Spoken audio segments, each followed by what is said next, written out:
बात कर रहे थे और 1905 से 1919 के बीच जो तमाम प्रकार की घटनाएं घटित हुई है, उन घटनाओं के विषय में पिछले सेशन में आपको बताया गया है। साथ ही साथ इस अवधि के दौरान यानी 1905 से 1919 के दौरान 1905 से 1919 के दौरान भारत में एक नए वर्ग का उदय हुआ और भारत में जिस नए वर्ग का उदय हुआ उसे क्रांतिकारी कहा गया, क्रांतिकारी कहा गया। तो हम लोगों को आज के सेशन में क्रांतिकारियों के विषय में जानना है, क्रांतिकारी आंदोलन के विषय में जानना है। तो भारत में क्रांतिकारी आंदोलन,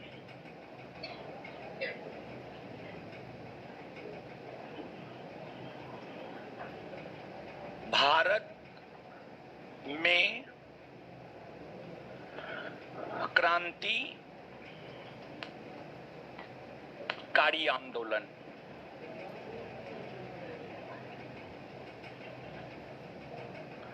भारत में क्रांतिकारी आंदोलन बिहार दरोगा का बड़ी फेवरेट टॉपिक है ये, भारत में क्रांतिकारी आंदोलन। देखिए, आपको एक राजनीतिक संगठन था, उसका नाम था कांग्रेस। एक राजनीतिक संगठन था, उसका नाम था कांग्रेस। कांग्रेस के भीतर दो विचारधारा का उदय हुआ। कांग्रेस के भीतर एक उदारवादी और दूसरा उग्रवादी विचारधारा का उत्पत्ति हुआ। कांग्रेस के भीतर जो दो विचारधारा उदारवादी और उग्रवादी की उत्पत्ति हुई, इन दोनों विचारधाराओं में ना तो उदारवादी भारत को आजादी दिला पाया, ना ही उग्रवादी भारत को आजादी दिला पाया। उदारवादी भी अपने मकसद में सफल नहीं हो पाए और उग्रवादी भी अपने मकसद में सफल नहीं हो पाए। ए लड़की है, आइए बैठिए दूसरा बेंच पे, चलिए उधर की। उग्रवादी भी अपने मकसद में सफल नहीं हो पाए। ना तो उदारवादी सफल हुआ और ना उग्रवादी सफल हुआ। जब कांग्रेस के भीतर उदारवादी और उग्रवादियों ने भारत को आजादी दिलाने में असफलता का मुंह देखा, तत्पश्चात कांग्रेस से अलग एक नए वर्ग का उदय हुआ और कांग्रेस से अलग जो नए वर्ग का उदय हुआ उसे ही क्रांतिकारी कहा जाता है।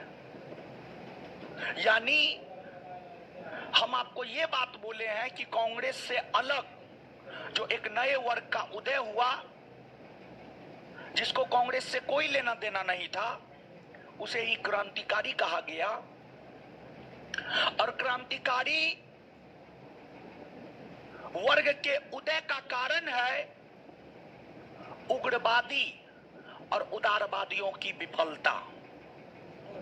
उग्रवादी और उदारवादियों के विफलता के कारण ही क्रांतिकारी वर्ग के नेताओं का उदय हुआ और क्रांतिकारी वर्ग के नेताओं का लक्ष्य था पूर्ण आजादी, पूर्ण स्वतंत्रता। उससे कम कुछ नहीं।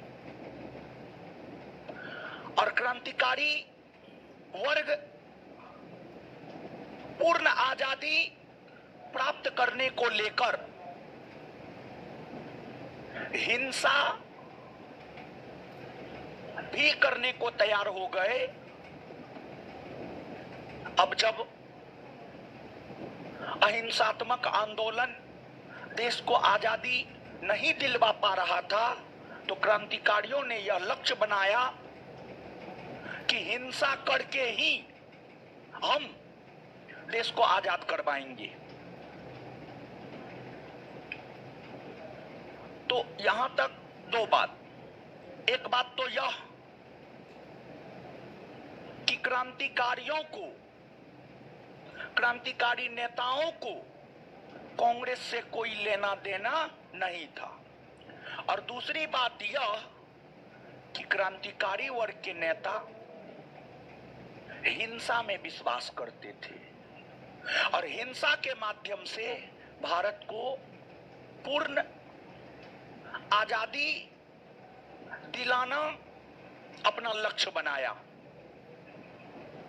और अगर बात भारत की करें तो भारत में दो चरण में क्रांतिकारी आंदोलन हुए हैं, दो अलग अलग अवधि में क्रांतिकारी आंदोलन हुए हैं। भारत में दो अलग अलग अवधि में या दो चरण में क्रांतिकारी आंदोलन हुए हैं। भारत में जो दो अलग अलग अवधि में क्रांतिकारी आंदोलन हुए हैं, उसमें क्रांतिकारी आंदोलन का प्रथम चरण 1907 से 1917 और क्रांतिकारी आंदोलन का द्वितीय चरण 1924 से 1934। तो क्रांतिकारी आंदोलन का प्रथम चरण 1907 से 1917 और क्रांतिकारी आंदोलन का द्वितीय चरण 1924 से 1934। अब सबसे पहले हम लोग बात करेंगे क्रांतिकारी आंदोलन के प्रथम चरण की। क्रांतिकारी आंदोलन के प्रथम चरण,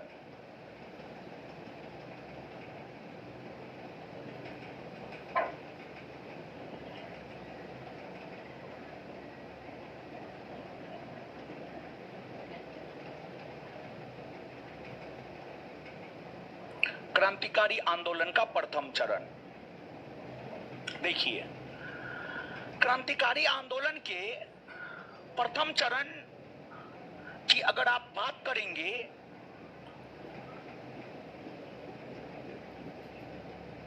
तो इस चरण की कई सारी विशेषताएं हैं। इस चरण की सबसे पहली विशेषता यह है कि इस कालखंड में क्रांतिकारी आंदोलन भारत के साथ साथ विदेशों में भी हुआ। भारत के साथ साथ विदेशों में भी इस कालखंड में भारत को आजादी दिलाने को लेकर क्रांतिकारी आंदोलन हुए। भारत में इस आंदोलन के उभरने का कारण क्या था? तो देखिए, आप सब लोग जानते हैं कि 1905 में बंगाल का विभाजन हुआ। बंगाल विभाजन के खिलाफ स्वदेशी आंदोलन प्रारंभ हुए, लेकिन 1907 ईस्वी जाते जाते स्वदेशी आंदोलन की गति मंद पड़ गई। स्वदेशी आंदोलन की गति जो मंद पड़ गई थी, यही कारण रहा कि क्रांतिकारियों का उदय हुआ। यही कारण रहा कि क्रांतिकारियों का उदय हुआ। और इस चरण के प्रमुख क्रांतिकारी नेता के रूप में विवरण मिलता है चापेकर बंधु का, बालकृष्ण चापेकर, दामोदर चापेकर, बीडी सावरकर का, विनायक दामोदर सावरकर का, गणेश सावरकर का, गणेश दामोदर सावरकर का, खुदीराम बोस का, प्रफुल्ल चाकी का, अनंत कानहरे का, रास बिहारी बोस का, अवध बिहारी, बाल मुकुंद, बसंत बिस्वास, ये सभी इस चरण के क्रांतिकारी आंदोलन थे, क्रांतिकारी आंदोलनकारी थे, क्रांतिकारी आंदोलनकारी थे। अब देखिएगा कि अगर आप क्रांतिकारी आंदोलन के प्रथम चरण की बात करेंगे तो इसका भारत में प्रमुख केंद्र बना था महाराष्ट्र, बंगाल, दिल्ली, पंजाब। वहीं विदेशों में इस आंदोलन का प्रमुख केंद्र बना था अमेरिका, लंदन, पेरिस, ये सब शहर बना था। बात अगर क्रांतिकारी आंदोलन के प्रथम चरण के संदर्भ में देखें तो क्रांतिकारी आंदोलन की शुरुआत महाराष्ट्र से हुई मानी जाती है। महाराष्ट्र से क्रांतिकारी आंदोलन की शुरुआत हुई मानी जाती है। महाराष्ट्र से क्रांतिकारी आंदोलन की शुरुआत हुई मानी जाती है। भले ही क्रांतिकारी आंदोलन की शुरुआत महाराष्ट्र में हुई हो, लेकिन इस आंदोलन का सबसे प्रमुख केंद्र बंगाल बना। इस आंदोलन का सबसे प्रमुख केंद्र बना आपको बंगाल।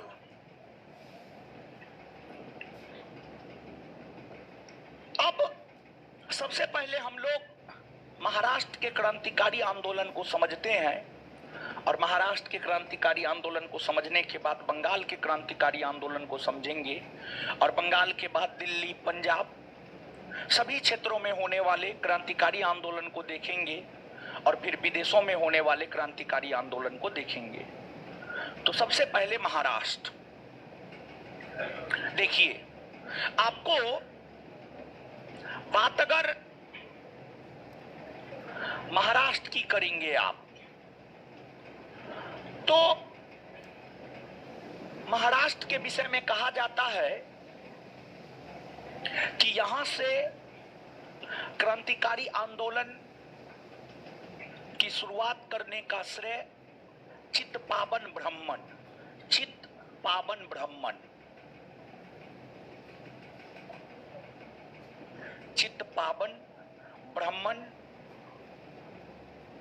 वर्ग के लोगों को जाता है। चित्पावन ब्राह्मण वर्ग के लोगों को जाता है। और देखिए, महाराष्ट्र में रामोसी विद्रोह के एक नेता हुआ करते थे, वासुदेव बलवंत फड़के। चित्पावन ब्राह्मण तो एक समुदाय था जिसके द्वारा महाराष्ट्र में क्रांतिकारी आंदोलन की शुरुआत की गई। ब्राह्मणों का एक समुदाय था जिसके द्वारा महाराष्ट्र में क्रांतिकारी आंदोलन की शुरुआत की गई। अगर व्यक्ति के संदर्भ में देखें, पर्सनैलिटी के संदर्भ में देखें, तो पर्सनैलिटी के संदर्भ में यह बात हम कह सकते हैं कि महाराष्ट्र में क्रांतिकारी आंदोलन की शुरुआत रामोसी विद्रोह के नेता वासुदेव बलवंत फड़के के द्वारा किया गया। और देखिए, महाराष्ट्र के जो क्रांतिकारी थे, महाराष्ट्र के जो क्रांतिकारी नेता थे, वे गुप्त संगठन की स्थापना करके उस गुप्त संगठन के बैनर तले क्रांतिकारी घटनाओं को अंजाम देने का काम किया करता था। महाराष्ट्र के भीतर कई सारे गुप्त क्रांतिकारी संगठन की स्थापना हुई। महाराष्ट्र के भीतर जो कई सारे गुप्त क्रांतिकारी संगठन की स्थापना हुई, उन संगठनों में नाम आता है व्यायाम मंडल। नोट में व्यापन मंडल लिख दिया है, उसको काट करके हर जगह कर लेना है आपको, व्यायाम मंडल। व्यायाम मंडल, व्यायाम मंडल,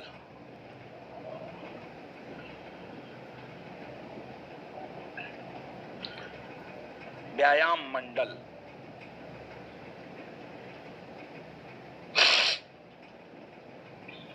व्यायाम मंडल।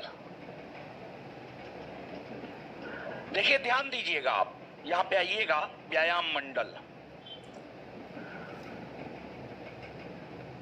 बात अगर व्यायाम मंडल की करें तो यह एक गुप्त क्रांतिकारी संगठन था।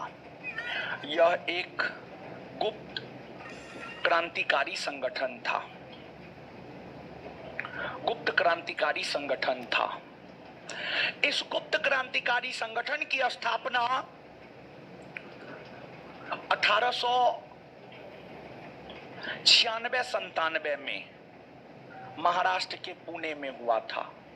महाराष्ट्र के पुणे में इस गुप्त क्रांतिकारी संगठन की स्थापना हुई और इसकी स्थापना चापेकर बंधु के द्वारा किया गया था। इसकी स्थापना चापेकर बंधु के द्वारा किया गया था। और चापेकर बंधु की आप बात करेंगे तो चापेकर बंधु के अंतर्गत दो भाई आता है। एक का नाम है बालकृष्ण चापेकर और दूसरे का नाम है दामोदर चापेकर। एक का नाम है बालकृष्ण चापेकर और दूसरे का नाम है दामोदर चापेकर। यही दोनों भाई को सम्मिलित रूप से चापेकर बंधु कहा जाता है और यही दोनों भाई ने मिलकर व्यायाम मंडल नामक गुप्त क्रांतिकारी संगठन की स्थापना 1896-97 ईस्वी में महाराष्ट्र के पुणे में किया। और देखिए, बात अगर 1896-97 की आप करेंगे तो 1896-97 ईस्वी के समय महाराष्ट्र के पुणे के क्षेत्र में, महाराष्ट्र के पुणे के क्षेत्र में, महाराष्ट्र के पुणे के क्षेत्र में, पुणे के क्षेत्र में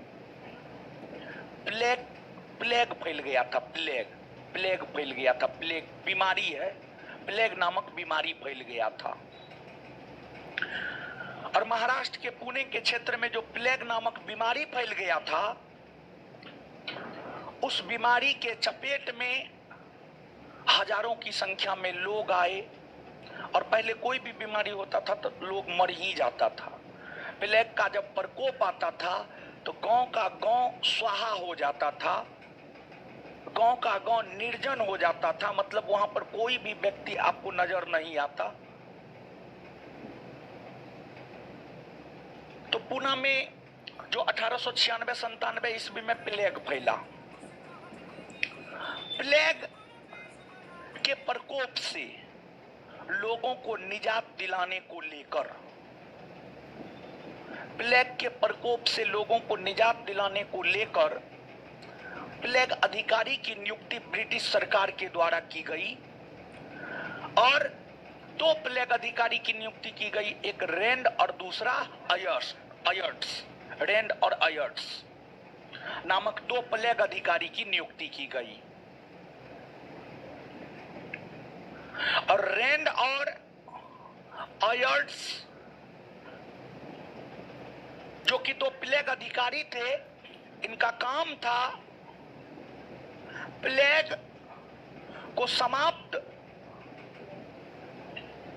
करवाने को लेकर उचित कदम उठाना। इन दोनों अधिकारी को जो विशेषाधिकार प्राप्त था, उस विशेषाधिकार का इन दोनों अधिकारियों ने, विशेषाधिकार का दोनों अधिकारियों ने फायदा उठाया, लाभ उठाया। और ये दोनों अधिकारी पुणे के क्षेत्र में लोगों के घर में जबरदस्ती घुस जाता था और महिलाओं के साथ, बच्चियों के साथ दुर्व्यवहार करने का काम किया करता था रेंड और अयर्ट्स। मतलब अपनी शक्ति का दुरुपयोग कर रहा था और भारतीय महिलाओं के साथ दुर्व्यवहार कर रहा था। इस बात की जानकारी चापेकर बंधु को लगी। चापेकर बंधु को इस बात की जानकारी लगी कि प्लेग अधिकारी रैंड और अयट्स भारतीय महिलाओं के साथ दुर्व्यवहार कर रहा है। जैसे ही चापेकर बंधु को इस बात की जानकारी लगी, चापेकर बंधु ने जून 1897 में चापेकर बंधु ने जून 1897 में रैंड और अयट्स की गोली मारकर हत्या कर दिया। रैंड और अयट्स की गोली मारकर हत्या कर दिया। और रैंड और अयट्स की जो गोली मारकर हत्या कर दी गई, यह हत्या भारत में किसी ब्रिटिशों की होने वाली प्रथम राजनीतिक हत्या मानी जाती है। यह हत्या भारत में किसी ब्रिटिश की होने वाली प्रथम राजनीतिक हत्या मानी जाती है। प्रथम राजनीतिक हत्या मानी जाती है। और इस हत्या का समर्थन बाल गंगाधर तिलक ने किया था। बाल गंगाधर तिलक ने इस हत्या का समर्थन किया। बाल गंगाधर तिलक केसरी नामक पत्रिका, बाल गंगाधर तिलक केसरी नामक पत्रिका में एक लेख जारी करते हुए इस हत्या का समर्थन किया। और बाल गंगाधर तिलक ने इस हत्या की तुलना शिवाजी द्वारा किए गए अफजल खां की हत्या से किया। बाल गंगाधर तिलक ने रैंड और अयट्स की जो हत्या चापेकर बंधु के द्वारा की गई थी, इस हत्या की तुलना शिवाजी द्वारा किए गए अफजल खां की हत्या से किया। आपसे पूछा जाता है, रैंड और अयट्स की हत्या हो गई, अपने आप में बहुत बड़ी घटना थी। इसके बाद अंग्रेजों को लगा कि भारतीयों को लोभ दिया जाए, और भारतीयों को अगर लोभ दिया जाएगा, भारतीयों को अगर लोभ दिया जाएगा तो फिर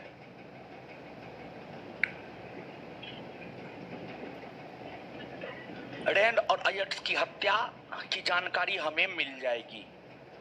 रैंड और अयट्स की हत्या की जानकारी प्राप्त करने को लेकर अंग्रेजी सरकार ने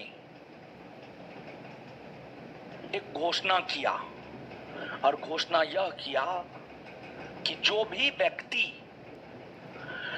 रैंड और अयट्स के हत्या के विषय में अंग्रेजी सरकार को बताएगा, उसे इनाम के तौर पर 20,000 रुपया दिया जाएगा। जो भी व्यक्ति रैंड और अयट्स की हत्या के विषय में बताएगा, उसे इनाम के तौर पर 20,000 रुपया दिया जाएगा। और उस समय 20,000 का मतलब बहुत था। तो चापेकर बंधु के साथ ही काम करता था दरबीर बंधु। दरबीर बंधु के अंतर्गत भी दो भाई आया करता था, और दरबीर बंधु के अंतर्गत जो दो भाई आया करता था, एक का नाम था गणेश शंकर दरबीर और एक का नाम था रामचंद्र दरबीर। ये दोनों भाई गणेश शंकर दरबीर और रामचंद्र दरबीर, ये दोनों भाई को संयुक्त रूप से दरबीर बंधु कहा जाता था। और ये दोनों भाई पहले चापेकर बंधु के साथ मिलकर ही काम करता था। ये दोनों भाई भी क्रांतिकारी ही था। लेकिन दरबीर बंधु पैसा के लालच में फंस गया। दरबीर बंधु पैसा के लालच में फंस गया। और दरबीर बंधु को पता था कि रैंड और अयट्स की हत्या चापेकर बंधु ने किया है। तो फिर दरबीर बंधु ने अंग्रेजी सरकार को सूचना दिया कि रैंड और अयट्स की हत्या चापेकर बंधु ने किया। तो रैंड और अयट्स की हत्या की जानकारी अंग्रेजी सरकार को लग गई, और जब रैंड और अयट्स की हत्या की जानकारी अंग्रेजी सरकार को लगी कि रैंड और अयट्स की हत्या चापेकर बंधु ने किया, तत्पश्चात चापेकर बंधु में दामोदर चापेकर को ब्रिटिश सरकार की पुलिस 1898 ईस्वी में गिरफ्तार कर लिया। दामोदर चापेकर को ब्रिटिश सरकार की पुलिस 1898 ईस्वी में गिरफ्तार कर लिया और उसे फांसी पर लटका दिया।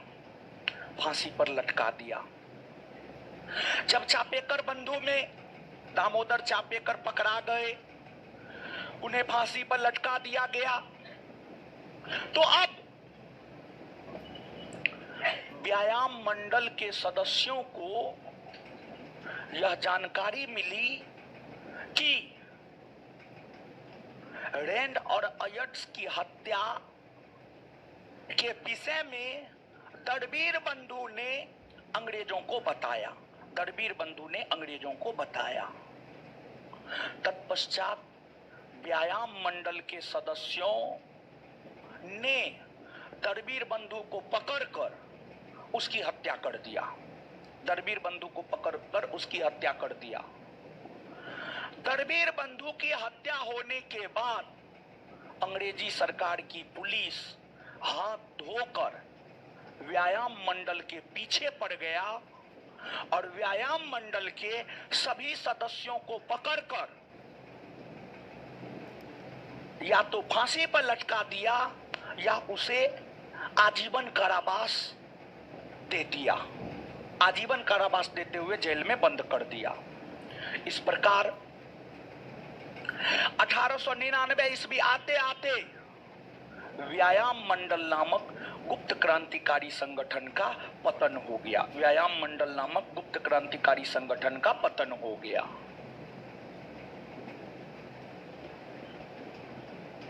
यह व्यायाम मंडल के विषय में हुआ। अब जैसे व्यायाम मंडल एक गुप्त क्रांतिकारी संगठन था, उसी प्रकार से महाराष्ट्र के भीतर और भी गुप्त क्रांतिकारी संगठन की स्थापना हुई।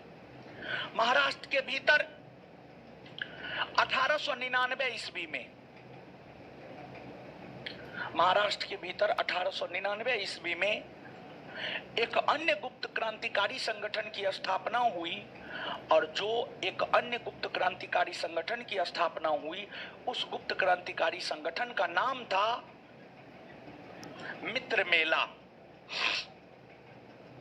मित्र मेला।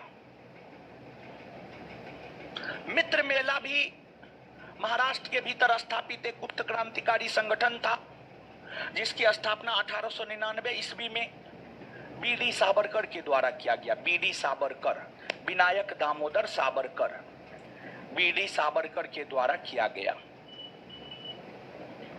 और यही मित्र मेला नामक संगठन, यही मित्र मेला नामक संगठन कालांतर में जाकर अभिनव भारत के रूप में जाना गया, और मित्र मेला नामक संगठन ही 1904 ईस्वी में अभिनव भारत के नाम से जाना गया। अभिनव भारत के नाम से जाना गया। अभिनव भारत के नाम से जाना गया। और अभिनव भारत नामक संगठन के भी संस्थापक बीडी सावरकर को ही माना जाता। बीडी सावरकर को ही माना जाता है। तो मित्र मेला पूछे या अभिनव भारत पूछे, दोनों के संस्थापक बीडी सावरकर ही है। लेकिन मित्र मेला 1899 में स्थापित हुआ, जबकि अभिनव भारत 1904 में स्थापित हुआ।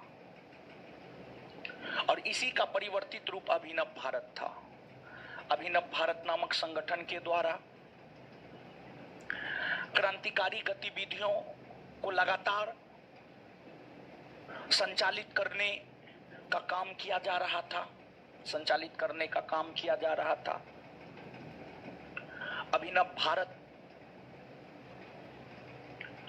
नामक संगठन से कई सारे लोग जुड़े और अभिनव भारत नामक संगठन की शाखाएं महाराष्ट्र के अलावा कर्नाटक, मध्य प्रदेश, राजस्थान, इन तमाम राज्यों में अभिनव भारत की शाखाएं खोली गई। अभिनव भारत ने अपने संगठन से जुड़े महादेव वापट को बम बनाने की कला सीखने के लिए पेरिस भेजा। बाद के वर्षों में जाकर अभिनव भारत संगठन के संस्थापक वीडी सावरकर 1906 ईस्वी में लंदन चले गए, लेकिन वीडी सावरकर के लंदन जाने के बाद भी अभिनव भारत में काम करता रहा। अभिनव भारत नामक संगठन भारत में काम करता रहा। और कहा जाता है कि अभिनव भारत नामक संगठन से जुड़ा एक व्यक्ति था, उसका नाम था अनंत कानहरे। अभिनव भारत नामक संगठन से जुड़ा एक व्यक्ति था, एक क्रांतिकारी था, उसका नाम था अनंत कानहरे।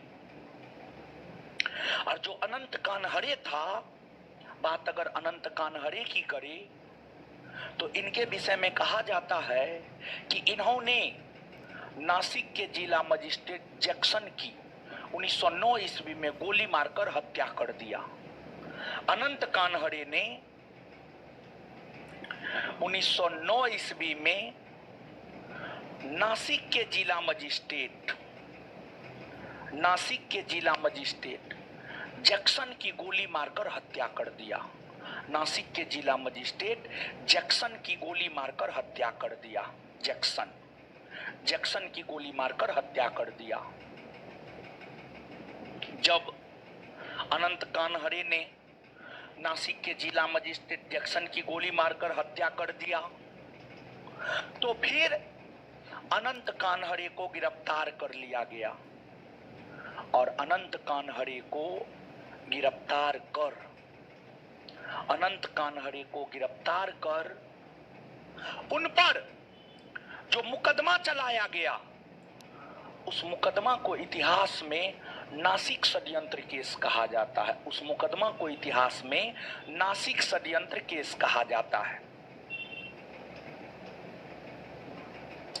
नासिक षड्यंत्र केस कहा जाता है।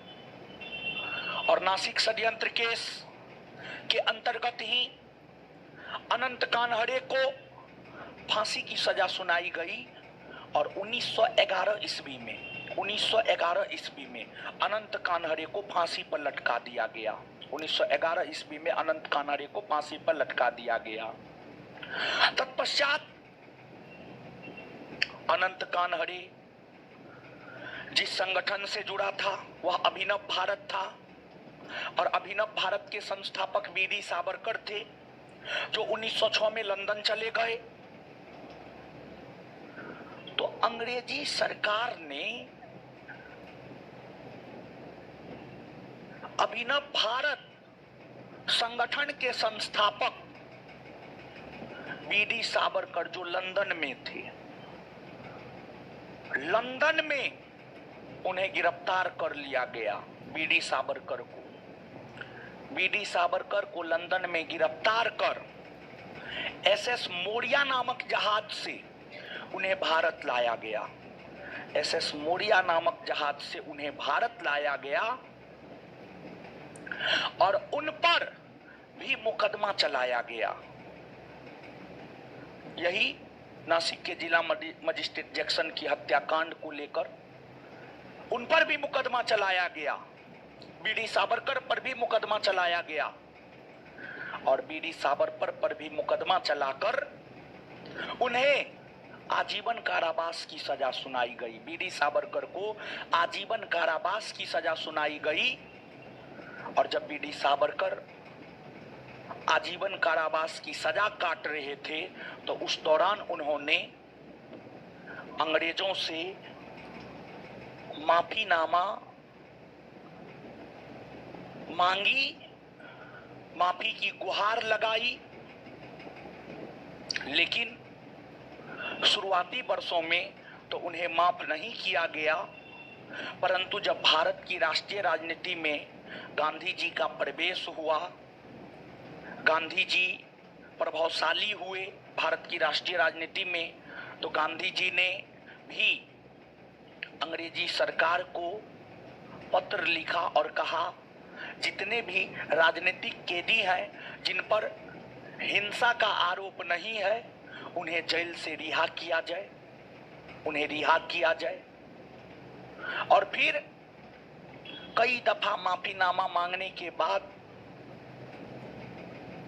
1924 में बीडी सावरकर को जेल से रिहा कर दिया और तत्पश्चात बीडी सावरकर अपने आप को हिंदू महासभा से जोड़ लिया और बीडी सावरकर हिंदू महासभा से जोड़कर अपने आप को सक्रिय राजनीति से अलग कर लिया, अपने आप को बीडी सावरकर सक्रिय राजनीति से अलग कर लिया। जैसे ही महाराष्ट्र में अभिनव भारत नामक संगठन का पतन हुआ, वैसे ही महाराष्ट्र में जैसे ही महाराष्ट्र में अभिनव भारत का पतन हुआ, वैसे ही महाराष्ट्र में क्रांतिकारी आंदोलन का भी पतन हो गया। महाराष्ट्र में क्रांतिकारी आंदोलन का भी पतन हो गया। महाराष्ट्र में क्रांतिकारी आंदोलन उभारने का श्रेय तिलक के पत्र केसरी और परांजपे के पत्र काल को भी जाता है। इन पत्र पत्रिकाओं ने भी क्रांतिकारी आंदोलन को प्रेरित करने का काम किया, क्रांतिकारी आंदोलन को प्रेरित करने का काम किया। यह महाराष्ट्र का क्रांतिकारी आंदोलन है। महाराष्ट्र के क्रांतिकारी आंदोलन के विषय में हम आपको बता दिए।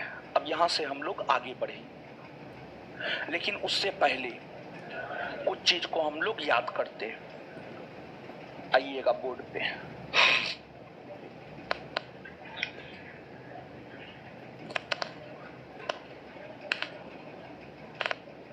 चलिए, सबसे पहली बात आप हमको ये बताइए कि जो क्रांतिकारी नेता थे, क्रांतिकारी नेताओं का कांग्रेस से कोई संबंध था? नहीं ना। क्रांतिकारी नेताओं का कांग्रेस से कोई संबंध नहीं था। क्रांतिकारी हिंसा में विश्वास करता था? हाँ, क्रांतिकारी हिंसा में विश्वास करता था। क्रांतिकारी को क्या चाहिए? पूर्ण आजादी। क्रांतिकारियों को क्या चाहिए? पूर्ण। भारत में कितने चरण में क्रांतिकारियां? कितने चरण में? चलिए, प्रथम चरण का क्रांतिकारी आंदोलन 1907 से 1917, ठीक है। भारत में क्रांतिकारी आंदोलन की शुरुआत किस राज्य से हुई मानी जाती है? किस राज्य से? भारत में क्रांतिकारी आंदोलन की शुरुआत किस राज्य से हुई मानी जाती है? किस राज्य से? महाराष्ट्र से हुई मानी जाती है। व्यायाम मंडल क्या एक गुप्त क्रांतिकारी संगठन था? मित्र मेला क्या एक गुप्त क्रांतिकारी संगठन था? अभिनव भारत क्या एक गुप्त क्रांतिकारी संगठन था? हाँ, तो व्यायाम मंडल, मित्र मेला, अभिनव भारत, ये सभी गुप्त क्रांतिकारी संगठन थे ना जी। चलिए, व्यायाम मंडल नामक गुप्त क्रांतिकारी संगठन की स्थापना कब हुई? कब हुई? व्यायाम मंडल के संस्थापक चापेकर बंधु के अंतर्गत कौन कौन आता? बालकृष्ण चापेकर और बालकृष्ण चापेकर और दामोदर चापेकर। 1896-97 में पूना के क्षेत्र में प्लेग फैला था, हाँ या ना? और प्लेग पर नियंत्रण स्थापित करने को लेकर जो प्लेग अधिकारी की नियुक्ति की गई थी उसका क्या नाम था? क्या नाम था? रैंड और आयट्स अपनी शक्ति का दुरुपयोग कर रहा था और भारतीय महिलाओं के साथ दुर्व्यवहार कर रहा था, जिस वजह से रैंड और आयट्स की हत्या किसने कर दिया? रैंड और आयट्स की हत्या किसने कर दिया? रैंड और आयट्स की हत्या किसने कर दिया? चापेकर बंधु। और भारत में किसी ब्रिटिश की होने वाली प्रथम राजनीतिक हत्या किसकी हत्या? भारत में होने वाली किसी ब्रिटिश की प्रथम राजनीतिक हत्या किसकी हत्या है? रैंड और आयट्स की हत्या किसने किया? और रैंड और आयट्स की हत्या चापेकर बंधु ने किया। यह सूचना अंग्रेजी सरकार को किसने दिया? दरबीर बंधु। किसने दिया? रैंड और आयट्स की हत्या चापेकर बंधु ने किया। यह सूचना अंग्रेजी सरकार को किसने दिया? किसने दिया? दरबीर बंधु ने दिया। इसके बाद जो है बाल गंगाधर तिलक अपनी किस पत्रिका में रैंड और आयट्स की हत्या का समर्थन किया? रैंड और आयट्स की हत्या की तुलना शिवाजी द्वारा किए गए अफजल खां की हत्या से किसने किया? बाल गंगाधर तिलक। किसने किया? रैंड और आयट्स की हत्या की तुलना शिवाजी द्वारा किए गए अफजल खां की हत्या से किसने किया? किसने किया? और जब रैंड और आयट्स की हत्या के विषय में अंग्रेजों को पता चला कि चापेकर बंधु ने उसकी हत्या किया है, तो फिर चापेकर बंधु को फांसी पर लटकाया अंग्रेज। और चापेकर बंधु को जब फांसी पर लटकाया गया तो फिर व्यायाम मंडल के सदस्यों ने दरबीर बंधु की हत्या किया और दरबीर बंधु की हत्या के आरोप में ही व्यायाम मंडल के सभी सदस्यों को गिरफ्तार कर आजीवन कारावास की सजा अंग्रेज सुनाया। क्लियर है ये बात? आगे मित्र मेला नामक क्रांतिकारी संगठन की स्थापना कब हुई? इसके संस्थापक मित्र मेला ही आगे चलकर किस नाम से मित्र मेला आगे चलकर किस नाम से अभिनव भारत की स्थापना कब हुई? अभिनव भारत के संस्थापक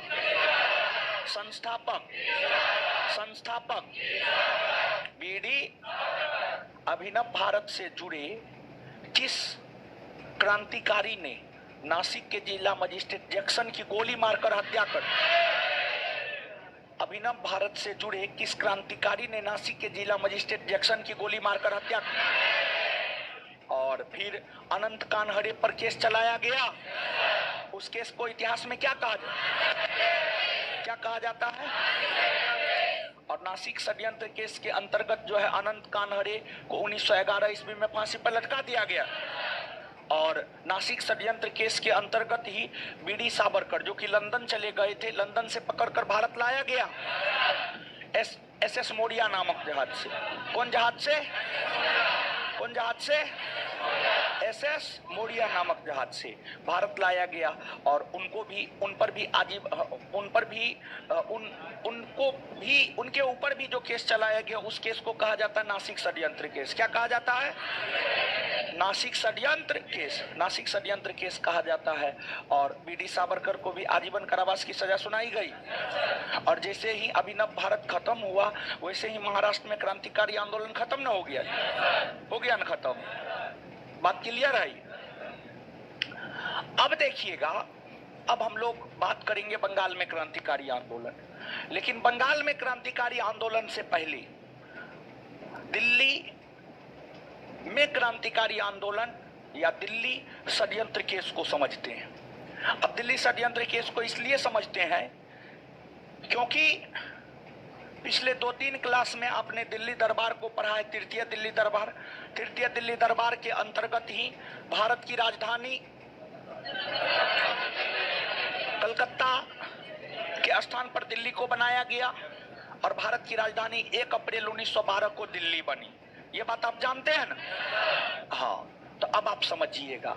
तो यहां पर हम लोग थोड़ा सा जानते हैं दिल्ली षड्यंत्र केस, और दिल्ली षड्यंत्र केस को जानने के बाद जो हम लोग बंगाल में क्रांतिकारी आंदोलन को देखेंगे। दिल्ली षड्यंत्र केस क्या है समझिएगा।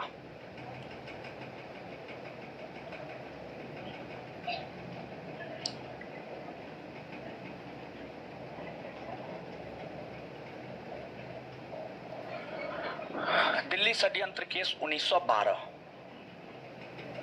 देखिए, ध्यान दीजिएगा। शासक यानी शासन करने वाला हमेशा राजधानी में रहता है। बिहार के मुख्यमंत्री नीतीश कुमार हैं।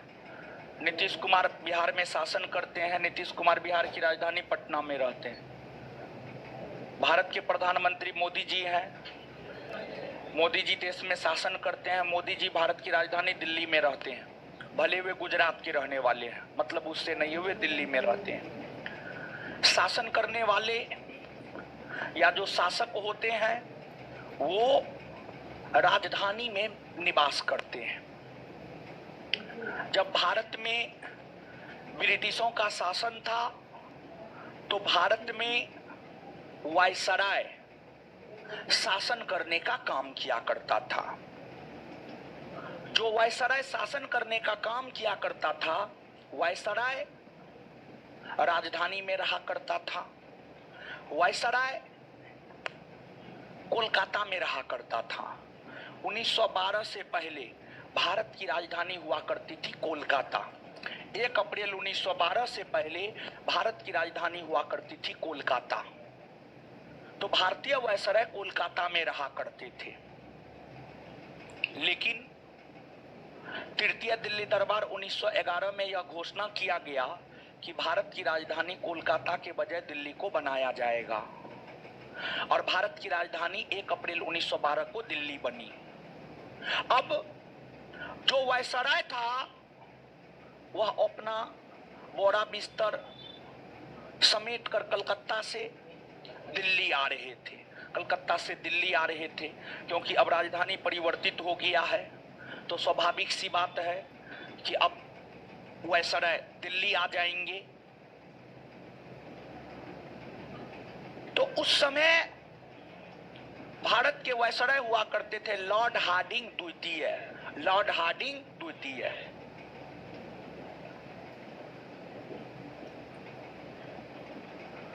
लॉर्ड हार्डिंग द्वितीय भारत की राजधानी कोलकाता से दिल्ली स्थानांतरित होने के अवसर पर कोलकाता से दिल्ली आ रहे थे। इस उपलक्ष्य में समारोह का आयोजन किया गया था और उस समारोह में हाथी पर चढ़कर दिल्ली में प्रवेश लॉर्ड हार्डिंग द्वितीय कर रहे थे। लॉर्ड हार्डिंग द्वितीय जो दिल्ली में प्रवेश कर रहे थे, लॉर्ड हार्डिंग द्वितीय पर बम फेंका गया। लॉर्ड हार्डिंग द्वितीय पर बम फेंका गया। बम फेंका गया।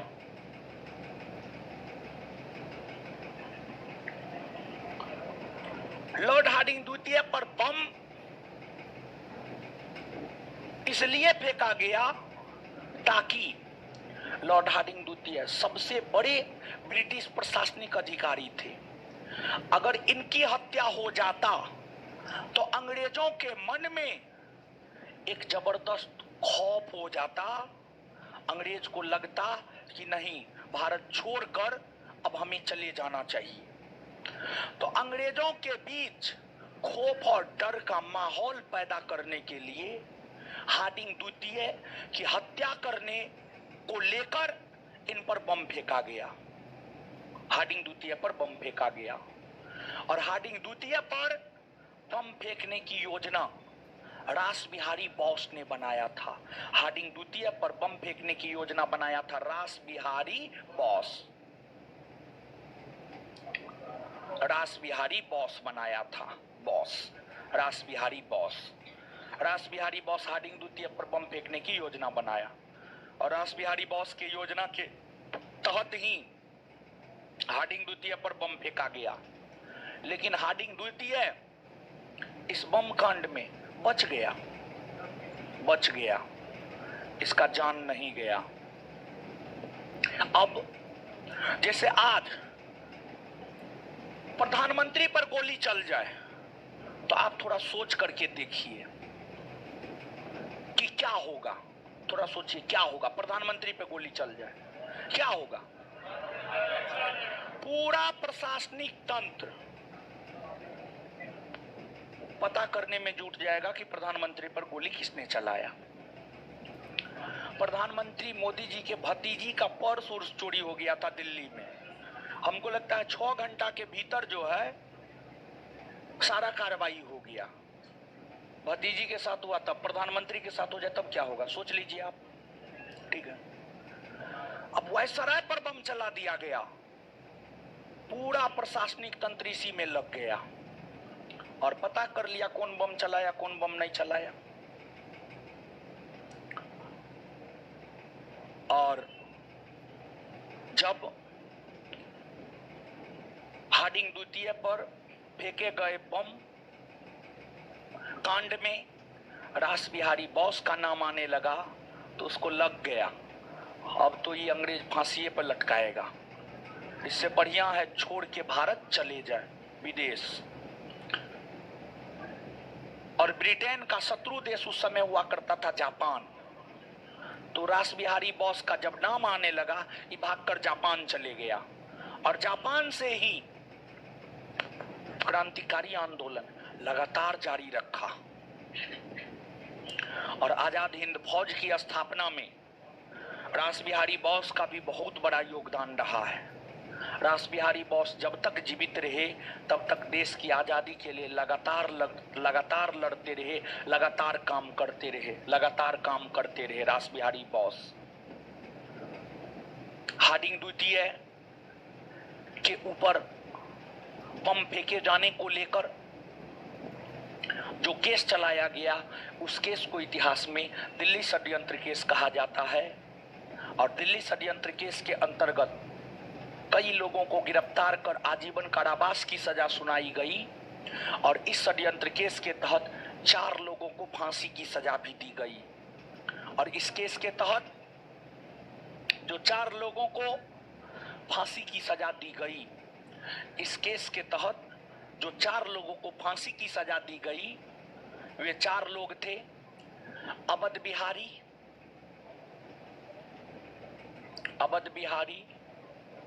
बाल मुकुंद, बसंत विश्वास,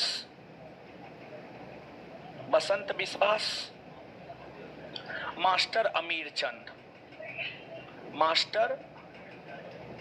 चंद। ये 4 लोगों को दिल्ली षड्यंत्र केस के तहत ही फांसी पर लटकाया गया था। आप ये बात याद रखिएगा, ठीक है। आइए 1 सेकंड में याद करते हैं, बताइएगा।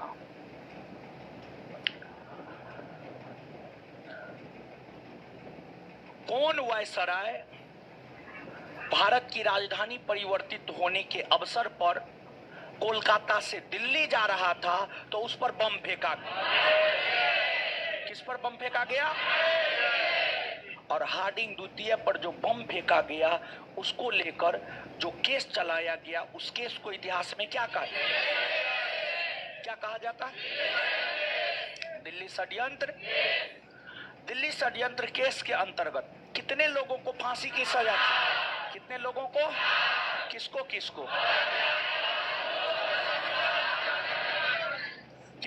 फांसी की सजा?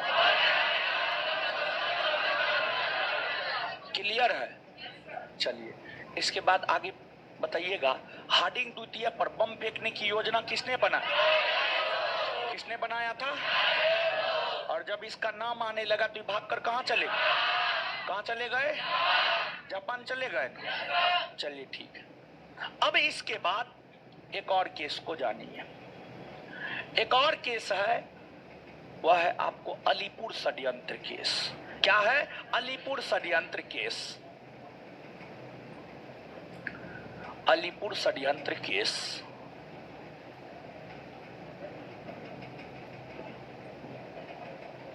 अलीपुर षड्यंत्र केस 1908। देखिए, समझिएगा, सबसे ज्यादा क्रांतिकारी बंगाल प्रेसिडेंसी से ही संबंधित थे, और बंगाल प्रेसिडेंसी के जो क्रांतिकारी नेता थे वे बिना लाइसेंस का हथियार रखता था, अवैध हथियार रखता था, अवैध हथियार रखता था। बिना लाइसेंस का हथियार अर्थात अवैध हथियार बंगाल के क्रांतिकारी रखते थे, और उस अवैध हथियार से ही घटनाओं को अंजाम देने का काम किया करता था क्रांतिकारी। घटनाओं को अंजाम देने का काम किया करता था क्रांतिकारी।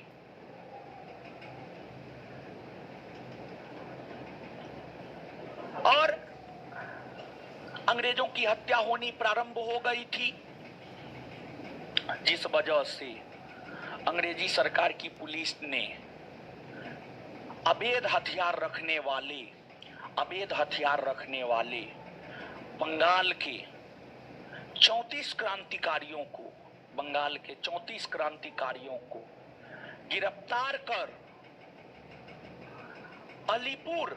गिरफ्तार कर पश्चिम बंगाल के अलीपुर अदालत में पेश किया। और अलीपुर अदालत में जब इन क्रांतिकारियों को पेश किया गया तो इनके ऊपर अवैध हथियार रखने को क्रांतिकारियों को पेश किया गया तो इन क्रांतिकारियों के द्वारा अवैध हथियार रखने के आरोप में इन पर जो केस चलाया गया, उसी केस को इतिहास में अलीपुर षड्यंत्र केस कहा जाता है। और अलीपुर षड्यंत्र केस में घोष बंधु फंसा था। अलीपुर षड्यंत्र केस में जो है घोष बंधु फंसा था। 34 में घोष बंधु भी था। घोष बंधु के अंतर्गत आता था अरविंद घोष और बारिंद्र कुमार घोष। और इस केस में अरविंद घोष की पैरवी सीआर दास ने किया था, चितरंजन दास ने किया था।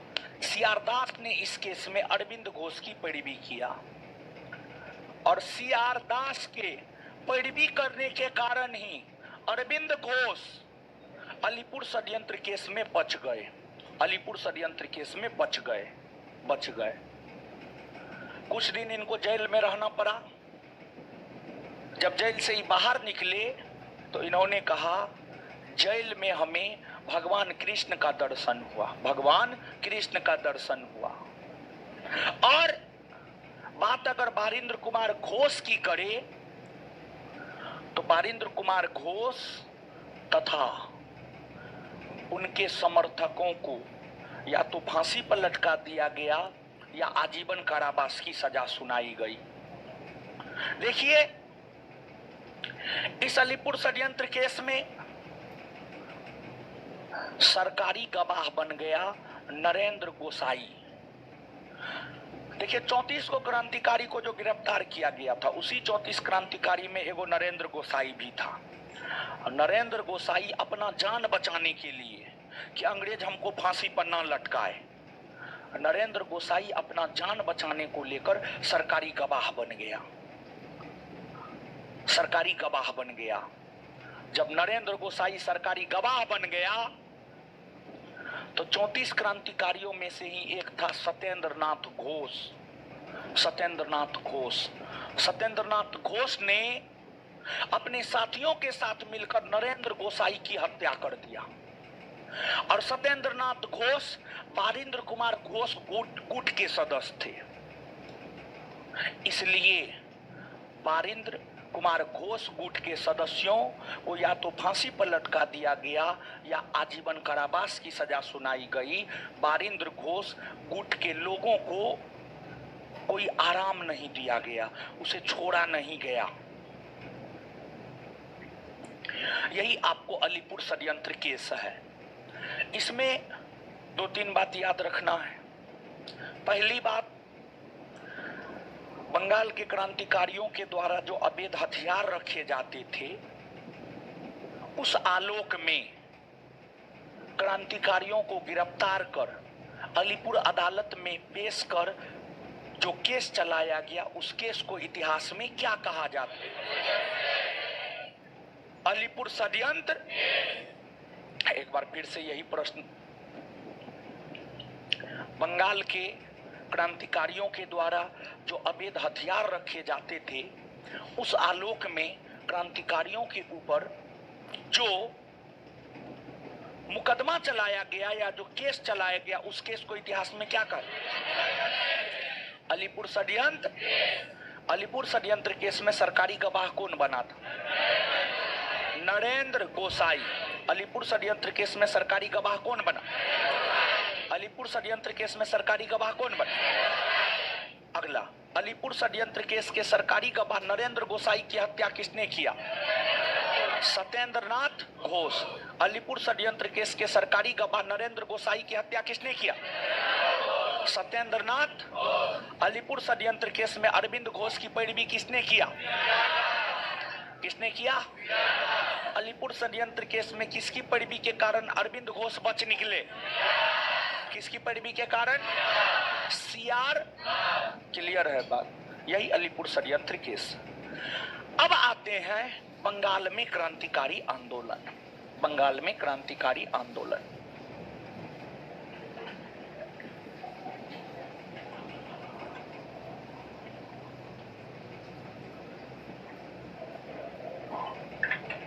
बंगाल में क्रांतिकारी आंदोलन, देखिए, ध्यान दीजिएगा। बात अगर बंगाल में क्रांतिकारी आंदोलन की करें तो बंगाल में क्रांतिकारी आंदोलन उभारने का श्रेय भद्रलोक समाज नामक संगठन को जाता है। बंगाल में क्रांतिकारी आंदोलन उभारने का श्रेय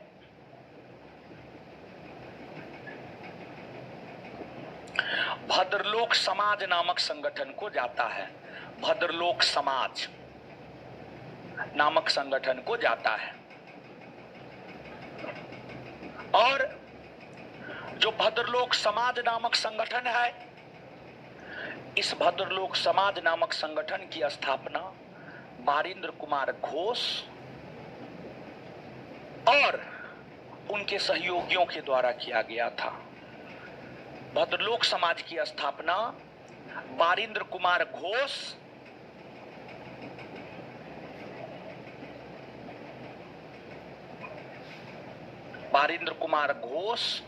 और उनके सहयोगियों के द्वारा भद्रलोक समाज नामक संगठन की स्थापना की गई थी। अर्थात बंगाल में क्रांतिकारी आंदोलन उभारने का श्रेय बारिंद्र कुमार घोष तथा उनके सहयोगियों को जाता है। बारिंद्र कुमार घोष तथा उनके सहयोगियों को जाता है। बंगाल में एक अनुशीलन समिति की स्थापना हुई थी और अनुशीलन समिति भी एक क्रांतिकारी संगठन था जिसका उद्देश्य था खून का बदला खून, खून का बदला खून। और जो बारिंद्र कुमार घोष है, उन्हीं के सहयोगी हुआ करते थे भूपेंद्र नाथ दत्त। भूपेंद्र नाथ दत्त, बारिंद्र कुमार घोष और भूपेंद्र नाथ दत्त ने मिलकर युगांतर नामक एक पत्रिका निकाला और युगांतर नामक पत्रिका के माध्यम से बारिंद्र कुमार घोष ने भारत की जनता को उत्तेजित करने का काम किया। भारत की जनता को उत्तेजित करने का काम किया। और युगांतर नामक पत्रिका में बारिंद्र कुमार घोष और भूपेन्द्र नाथ दत्त ने यह लिखा कि अगर भारत की 30 करोड़ जनता अपना 60 करोड़ हाथ ऊपर खड़ा कर ले, मतलब अगर भारत की 30 करोड़ जनता सक्रिय हो जाए, अंग्रेजों का सहयोग ना करे, हाथ ऊपर खड़ा कर ले, मतलब हाथ ऊपर खड़ा न कर ले, उसका मतलब सक्रिय हो जाए, अंग्रेजों को सहयोग ना करे, हाथ खड़ा करने का मतलब अंग्रेजों को सहयोग ना करे, तो देश को तुरंत आजादी मिल जाएगा। और बात सही था। अगर भारत की जनता अंग्रेजों को मदद नहीं करता, अगर भारत की जनता अंग्रेजी वस्तुओं का बहिष्कार करता, अंग्रेज का व्यापार नष्ट हो जाता, अंग्रेज भारत से वापस लौट जाता। तो ये बात है। और बारिंद्र कुमार घोष ने एक क्रांतिकारी संगठन की स्थापना, कई क्रांतिकारी संगठन की स्थापना इन्होंने किया। बारिंद्र कुमार घोष ने एक युगांतर समिति नामक क्रांतिकारी संगठन की स्थापना किया। युगांतर समिति नामक क्रांतिकारी संगठन की स्थापना किया। और बारिंद्र कुमार घोष ने जो युगांतर समिति नामक क्रांतिकारी संगठन की स्थापना किया था, उस युगांतर समिति नामक क्रांतिकारी संगठन से जुड़े हुए थे खुदीराम बोस, प्रफुल्ल चाकी। खुदीराम बोस और प्रफुल्ल चाकी, खुदीराम बोस और प्रफुल्ल चाकी दोनों जुड़े हुए थे। युगांतर समिति से जुड़े खुदीराम बोस और प्रफुल्ल चाकी को युगांतर समिति ने एक जिम्मेदारी दिया। युगांतर समिति ने इन दोनों को यह जिम्मेदारी दिया कि मुजफ्फरपुर के जिला जज किंग्सफोर्ड की हत्या करना है। बारिंद्र कुमार घोष के द्वारा स्थापित क्रांतिकारी संगठन युगांतर समिति से जुड़े हुए थे खुदीराम बोस और प्रफुल्ल चाकी। खुदीराम बोस और प्रफुल्ल चाकी को यह जिम्मेदारी दिया गया कि मुजफ्फरपुर के जिला जज किंग्सफोर्ड की हत्या की जाए, हत्या कर दीजिए। खुदीराम बोस और प्रफुल्ल चाकी दोनों ने मुजफ्फरपुर के जिला जज किंग्सफोर्ड की हत्या की योजना बनाई। अब किंग्सफोर्ड की हत्या क्यों की जाए? किंग्सफोर्ड बड़ी क्रूर और अत्याचारी न्यायाधीश था। छोटे से छोटे अपराध के लिए भी भारत के लोगों को कड़ी से कड़ी सजा देता था। इसलिए युगांतर समिति ने किंग्सफोर्ड की हत्या की योजना बनाया और उसकी हत्या करने की जिम्मेदारी खुदीराम बोस और प्रफुल्ल चाकी को दिया। खुदीराम बोस और प्रफुल्ल चाकी दोनों ने किंग्सफोर्ड का रेकी किया और किंग्सफोर्ड का रेकी करके किंग्सफोर्ड के गाड़ी जैसा ही एक गाड़ी पर बम फेंका। इन दोनों को लगा कि गाड़ी में किंग्सफोर्ड ही है। गाड़ी किंग्सफोर्ड के गाड़ी जैसा ही था, लेकिन संयोग बस वो गाड़ी किंग्सफोर्ड का नहीं था और उस गाड़ी में किंग्सफोर्ड बैठा हुआ नहीं था, बल्कि वह गाड़ी केनेडी का था। केनेडी एक ब्रिटिश वकील हुआ करते थे जो भारत के स्वतंत्रता आंदोलन के समर्थक थे, जिसकी सहानुभूति भारत के साथ हुआ करती थी। केनेडी का गाड़ी था और केनेडी की गाड़ी में उसकी बेटी और उसकी पत्नी बैठी हुई थी। उस गाड़ी के ऊपर जब बम फेंका गया तो उस बम कांड में केनेडी की पत्नी और बेटी दोनों मारी गई। किंग्सफोर्ड बच गया। किंग्सफोर्ड गाड़ी में था ही नहीं तो बचेगा ही। ये दोनों को तो लगा जो काम मिला हम तो कर दिए। दोनों भागा।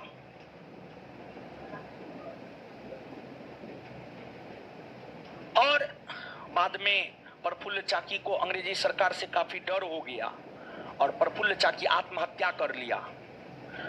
लेकिन खुदीराम बोस को अंग्रेजी सरकार की पुलिस ने गिरफ्तार किया और खुदीराम बोस को अंग्रेजी सरकार की पुलिस गिरफ्तार कर उन पर मुकदमा चलाया। 302 का मुकदमा चला और खुदीराम बोस की पैरवी कालिदास बोस नामक वकील ने किया था। कालिदास बोस नामक वकील ने किया था।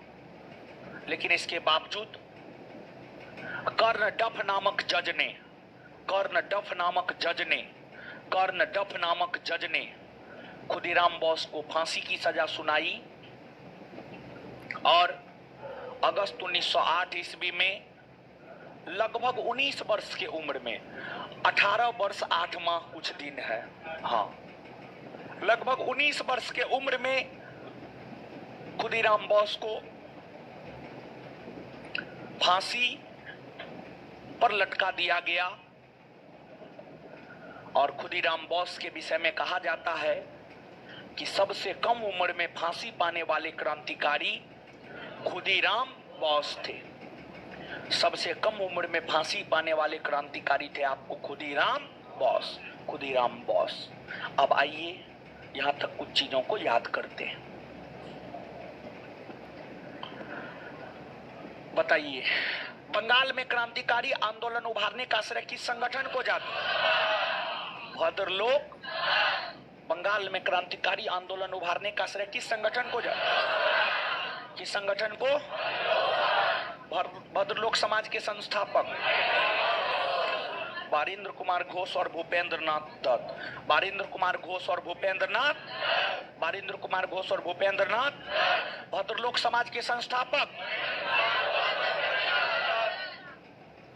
और अगर क्रांतिकारी के संदर्भ में पूछे कि बंगाल में क्रांतिकारी आंदोलन उभारने का श्रेय किस क्रांतिकारी को जाता है, तो बारिंद्र कुमार घोष और भूपेंद्र नाथ दत्त। बारिंद्र कुमार घोष और भूपेंद्र नाथ। बंगाल में क्रांतिकारी आंदोलन उभारने का श्रेय किस क्रांतिकारी को जाता है? बारिंद्र कुमार घोष और भूपेंद्र नाथ।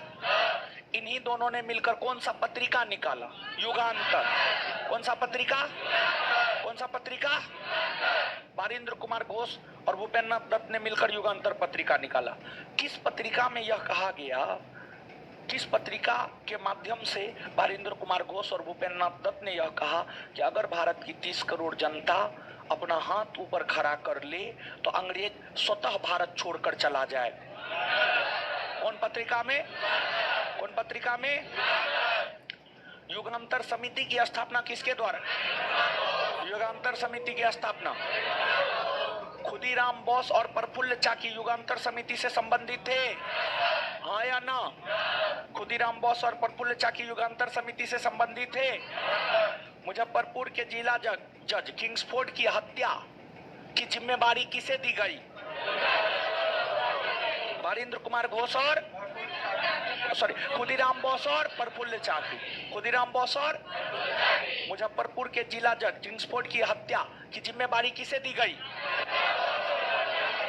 खुदीराम बोस और इन दोनों ने केनेडी का गाड़ी इन दोनों ने किंग्सफोर्ड का गाड़ी समझकर केनेडी के गाड़ी पर बम फेंका, जिसमें केनेडी की पत्नी पुत्री मारी गई और फिर दोनों भागा। अंग्रेज के डर से प्रफुल्ल चाकी आत्महत्या कर लिया। खुदीराम बोस को अंग्रेजी सरकार की पुलिस पकड़ लिया, उन पर मुकदमा चलाया गया, फांसी की सजा दी गई। किस जज ने फांसी की सजा सुनाई? कर्णडफ। किस जज ने फांसी की सजा सुनाई? किसने? खुदीराम बोस की पैरवी किस वकील ने किया? कालिदास। खुदीराम बोस की पैरवी किसने किया? सबसे कम उम्र में फांसी पाने वाला क्रांतिकारी। सबसे कम उम्र में फांसी पाने वाला क्रांतिकारी आए कौन था? खुदीराम। क्लियर है इतना बात? चलिए,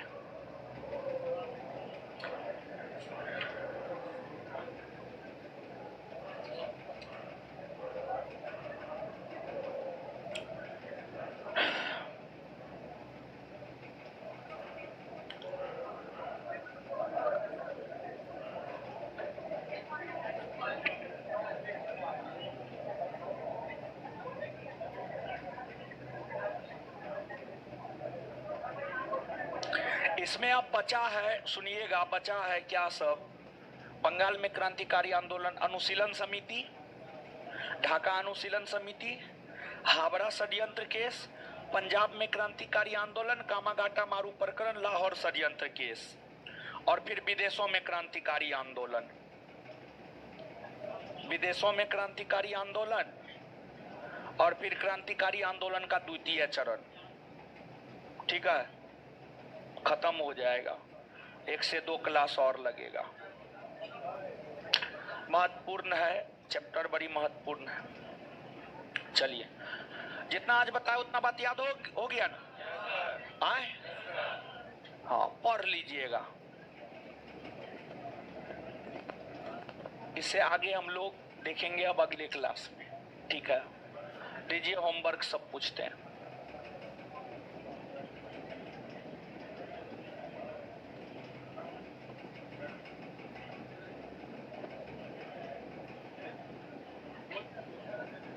दीजिए ना,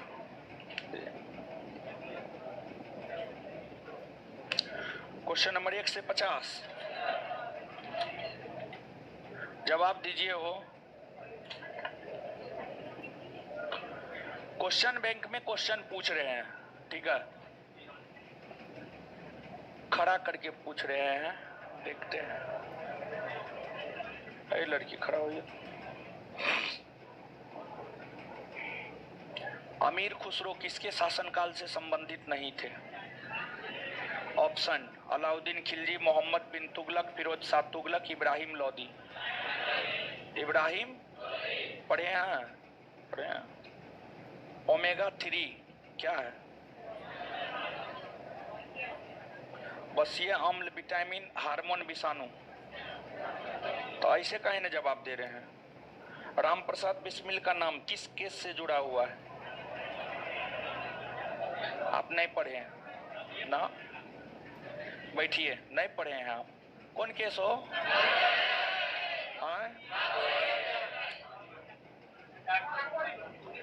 स्थिति विज्ञान किससे संबंधित है? स्थिति विज्ञान किससे संबंधित है? गतिमान स्थिति, मानसिक स्थिति, आंकड़ों का अध्ययन, विराम की स्थिति। गतिमान स्थिति, विराम की स्थिति। आप तो गतिमान बोले हैं, बैठिए, आप भी नहीं पढ़े हैं। करते क्या हैं आप लोग जी? पढ़ते नहीं तो करते क्या हैं? इंडियन नेशनल कांग्रेस के 1931 के कराची अधिवेशन की अध्यक्षता किसने की? सरदार पटेल। हम्पी में विजयनगर के ध्वंसावशेष किसके द्वारा 1800 ईस्वी में प्रकाश में लाए गए? मैकेंजी। किसके द्वारा? तीनों गोलमेज सम्मेलन में भाग किसने लिया? भीमराव। पंचायती राज का सबसे मुख्य भाग ग्राम सभा। भारत में नए राजनीतिक दल को अनुमति कौन देता है? चुनाव। भारत के राष्ट्रपति चुने जाने से पूर्व श्री रामनाथ कोविंद कहाँ के गवर्नर? बिहार। ये क्वेश्चन और डिस्कशन पढ़िएगा तो इससे रिलेटेड एक क्वेश्चन था 16 तारीख के परीक्षा में। भारत की पहली महिला मुख्यमंत्री थी सुचेता कृपलानी। नरसिंघम समिति संबंधित है बैंकिंग संरचना सुधार। भारत की राजकोषीय नीति किसके द्वारा प्रतिपादित की जाती है? वित्त। तालचर कोयले की खान कहाँ है? कहाँ है? ओडिशा में न है। नगर कोझिकोड क्या कहलाता था? काली। नासा के मानव रहित यान जूनो किस ग्रह का परीक्षण किया? बृहस्पति। शरीर का तापक्रम नियंत्रित करता है हाइपोथैलेमस ग्रंथि। मानव शरीर में होता है कितना पानी? लगभग। विद्युत धारा किस उपकरण द्वारा मापी जाती है? अमीटर। आर्द्रता किस उपकरण से मापी जाती है? हाइग्रो। भारत में पशुपालन और कृषि के प्राचीनतम साक्ष्य प्राप्त हुए हैं। मेहर। चलिए 51 से 100, क्वेश्चन नंबर 51 से 100 पेज नंबर 421 से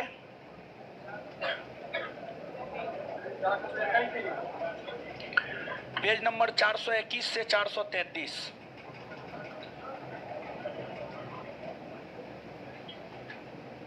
पेज नंबर 421 से 433 क्वेश्चन बैंक में पेज नंबर 421 से 433 क्वेश्चन नंबर 51 से 100, 51 से 100 दीजिए। आगे पूर्वावलोकन दीजिए। पुराना है जी, 2022 का, 2023 का नहीं लिए हैं कोई? था ना जी, नहीं लेके आए हैं, फट गया। 2023 का है ना भेजिए।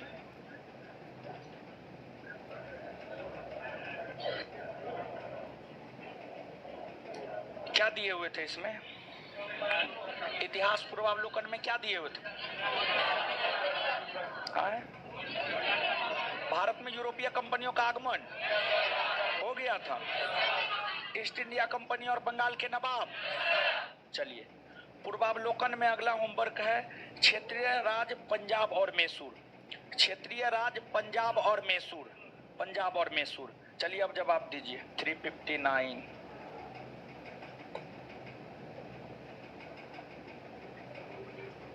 खड़ा हुई, एकदम टीका उका लगा के आई है।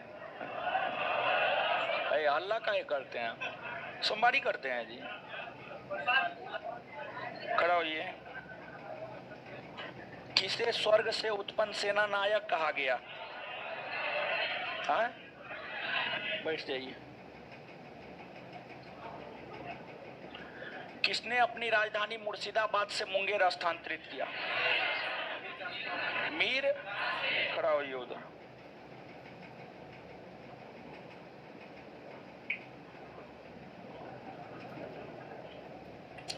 सिराजुद्दौला लॉर्ड क्लाइव द्वारा परास्त हुआ था किस युद्ध में?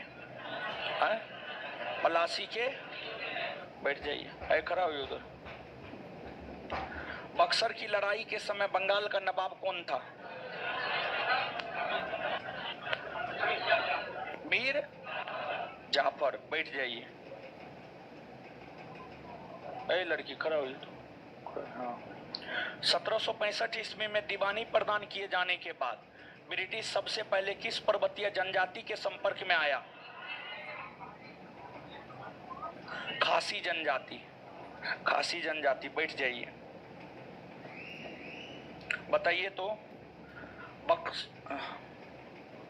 बक्सर के युद्ध के समय दिल्ली में मुगल बादशाह कौन हुआ करते थे? शाह आलम। बाडीबास के युद्ध में किसने किसको हराया? अंग्रेजों ने। भारत में अंग्रेजों का सर्वाधिक विरोध किसने किया? मराठों ने। किसने? मराठों ने। इलाहाबाद की संधि के बाद रॉबर्ट क्लाइव ने मुर्शिदाबाद का उपदीवान किसे बनाया? मोहम्मद राजा। मुगल बादशाह द्वारा नियुक्त बंगाल का अंतिम सूबेदार? मुर्शिद कुली खां। पलासी के युद्ध का मैदान कहाँ है? कहाँ है? भारत में ब्रिटिश साम्राज्य का संस्थापक रॉबर्ट। अगला होमवर्क दे दिए। क्षेत्रीय राज पंजाब और मैसूर पूर्वावलोकन में किसका है? ये लड़की का है, बढ़ा दीजिए। चलिए, इससे आगे मिलेंगे अगले क्लास में। धन्यवाद सभी लोगों का। हमको निकलने दीजिए तब निकलिएगा।